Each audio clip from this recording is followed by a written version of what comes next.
Hai keponakan, apa kabar kalian? Mudah-mudahan selalu dalam keadaan sehat. Kembali lagi bersama saya Adi Sulaksono SPD tentunya. Dan hari ini saya mengajak kalian kembali ke tanaman hortikultura, yakni tanaman timun. Nah, untuk sampai hari ini tanaman yang saya budidayakan, tanaman timun ini sudah menghasilkan 9 ton. Ada lebih tapi nggak banyak. Untuk 7 ton setengahnya grade A nya, dan sedangkan 1 ton setengahnya untuk grade B nya. Alhamdulillah nggak banyak yang B nya, karena memang saya di awal-awal panen itu memang perawatannya intens banget. Dan ini juga beruntung, di tengah-tengah musim kemarau saya masih menghasilkan 9 ton dengan jumlah tanaman yang saya tanam ini. Kalaupun di musim hujan mungkin hanya nambah 1 ton atau 1,5 ton saja, jadi sekitar 10 sampai atau bahkan bisa kurang.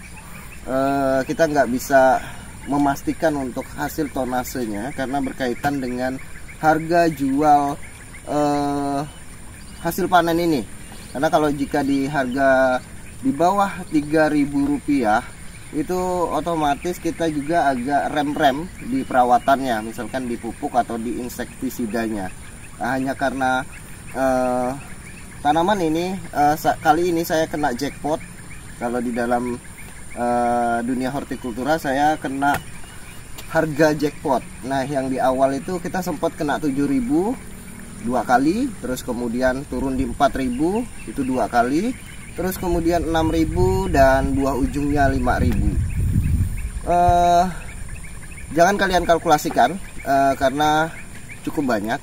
Tapi perlu kalian ketahui kalau dalam dunia hortikultura untuk mendapatkan jumlah yang sebegitu biasa didapat oleh petani hortikultura. Nah, cuman permasalahannya nanti pada saat apakah ada tanaman berkelanjutannya. Jika nggak ada tanaman berkelanjutan dari tanaman timun ini, maka otomatis uang timun ini akan dipakai untuk pembiayaan sampai menunggu panenan berikutnya. Nah, kalau timun berarti ada 1 bulan lebih, 1 bulan lebih untuk mendapatkan income kembali. Tapi kalau untuk tanaman lain bisa 2 bulan bahkan 3 bulan baru mendapatkan income. Nah, kalau antara jarak tanaman satu dengan tanaman yang lainnya itu tidak pas, bisa-bisa keuntungan dari misalkan timun ini akan termakan pada waktu penanaman di tahap kedua. Maka strategi dalam menanam itu penting sekali di dunia hortikultura agar menjaga income dan cost ataupun pengeluaran dan pemasukannya agar terus stabil selama melakukan fase penanaman dalam satu rotasi 1 tahun. Nah, kalau itu tidak terjaga, misalkan antara panenan timun ini dengan panenan tanaman berikutnya itu lebih dari 2 bulan, maka hasil 50 juta sekalipun misalkan atau 30 juta itu hanya akan habis untuk kebutuhan hidup dan untuk pembiayaan tanaman berikutnya. Nah, untuk misalkan hasil dari timun ini tetap dalam kocek, itu harus jaraknya ditentukan, misalkan antara tanaman timun ini dan selang panen berikutnya itu harusnya sekitar 15 sampai 1 bulan saja.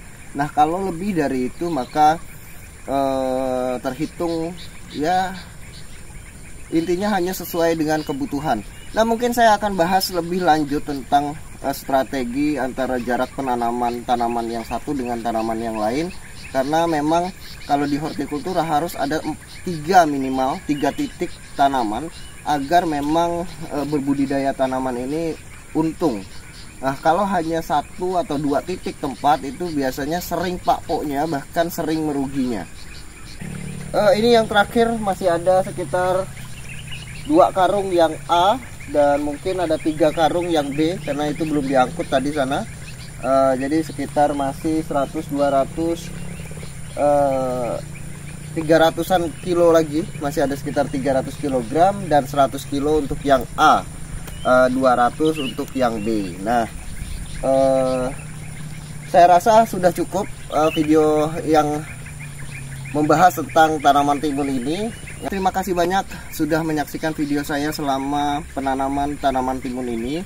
Sampai jumpa di tanaman hortikultura berikutnya, dan jangan lupa untuk like dan bagikan video ini jika bermanfaat. Saya Adi Sulaksono, sampai jumpa.